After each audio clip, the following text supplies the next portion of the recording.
حضرات گرامی ایک اور حدیث پہ ایک اعتراض ہوتا ہے. میں آپ کو صرف وہ احادیث سنا رہا ہوں جس میں ایک اعلیٰ ترین ذہنی کیفیت نمایاں ہوتی ہے. اعتراض یہ ہوا کہ حضور کی حدیث گرامی ہے کہ جس نے اذان سننے کے بعد لا حول ولا قوت الا باللہ کہا اس پہ جنت واجب ہوگی. اعتراض یہ کہا کہ یہ کیسے ہو سکتا؟ یہ کیسے ہو سکتا؟ خالی لا حول ولا قوت الا باللہ کہنے سے کیسے ہو سکتا؟ آپ نے ادھر اذان سنی، حی علی الصلاۃ سنا، حی علی الفلاح، آپ نے کہا لا حول ولا قوت الا باللہ. تو اعتراض کرنے والا اس بات پہ اعتراض کرتا ہے کہ اتنے آسان سے عمل کے ساتھ آپ کو جنت کیسے مل سکتی، آپ کو دوزخ سے نجات کیسے مل سکتی. مگر آپ جائیے ذرا دیکھیے لا حول ولا قوت الا باللہ، کیا یہ آسان ہے کہنا؟ ایک شعوری ذہنی کاوش کے ساتھ کیا یہ آسان ہے کہنا کہ لا حول ولا قوت الا باللہ؟ نہ میری کوئی قوت، نہ میرا کوئی ارادہ، جو کچھ ہے میرے اللہ کا، جو کچھ ہے میرے اللہ کا ہے. جب انسان اپنی ارادہ و قوت کو ذہنی طور پہ نیگیٹ کرتا ہے، وہی ایک لمحہ ہے جب وہ خدا کی عبادت کا حق ادا کرتا ہے.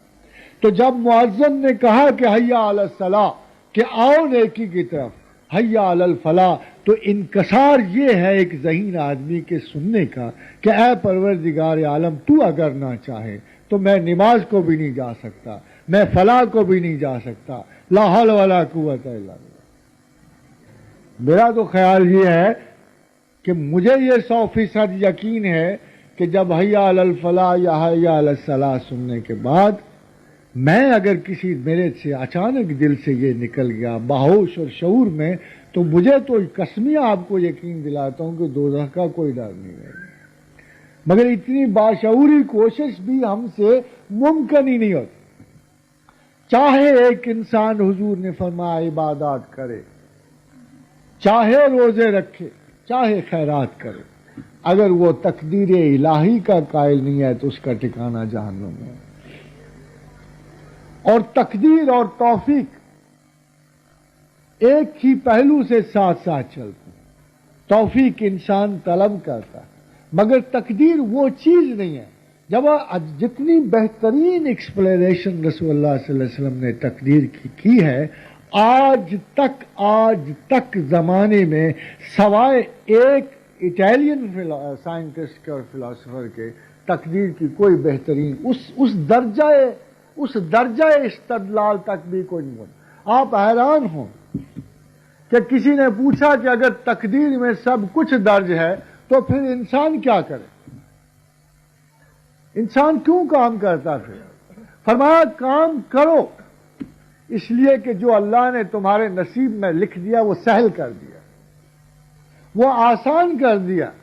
اور آسان کرنے کا مطلب یہ ہے کہ جب تم دو کاموں کو جاؤ گے اور ایک کام تمہاری تقدیر میں نہیں ہے اور ایک کام تمہاری تقدیر میں ہے، تو تمہیں نیچرلی وہی کام مرغوب لگے گا اور وہی بہتر لگے گا کہ جو تمہاری تقدیر میں لکھا گیا.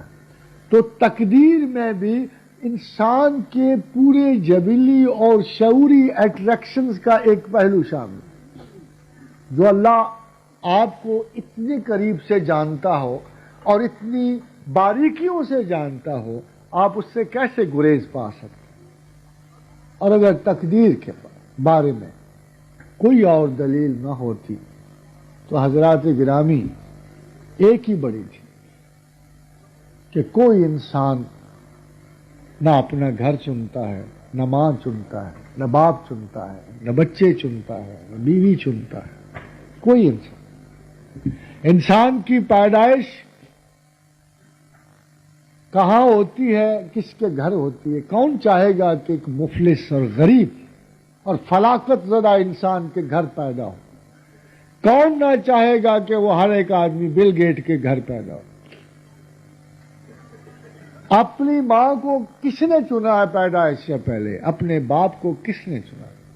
اگر کسی بیٹی کو یہ پتا ہو کہ میرا باپ مجھے پیدا ہوتے ہی گاڑ دے گا تو وہ کیوں پیدا ہو؟ اگر کسی جابر مطلق نے کسی اٹھ کے اپنی ماں کو تنگ کرنا ہے تو اس کی ماں اس سے گریز نہ کر لیتی. جبر کا، تقدیر کا یہ پہلو، اور پھر اس کا دوسرا انجام، اس کی ہر انسان کی لکھی ہوئی موت 2-4 برسوں کے لیے، 20-30 برسوں کے لیے. جب ہم یہ سمجھتے ہیں کہ ہم میں تھوڑی سی طاقت ہے، توانائی ہے، تو جسمانی تکبرات کے ساتھ ساتھ شعوری تکبرات بھی آتے ہیں. ہم سمجھتے ہیں کہ ہم تقدیر کے خالق ہیں، ہم اپنے کام خود بناتے ہیں. تقدیر سے ماننے سے کوئی نااہل نہیں ہو جاتا. یہ بھی آپ کو ایک بات بتا دوں، بلکہ فعالیت اور عملیت بڑھ جاتی. اس لیے کہ جب آپ کو پتا ہے کہ ایک کام اللہ نے مجھ سے لینا ہے تو آپ اس سے گریز نہیں کر سکتے. آپ ہر صورت وہ کام کر کے ہی ہٹتے ہیں. تو آپ ہر وقت موڈ میں تیار رہتے ہیں کہ پتہ نہیں اللہ نے یہ کام لینا یا وہ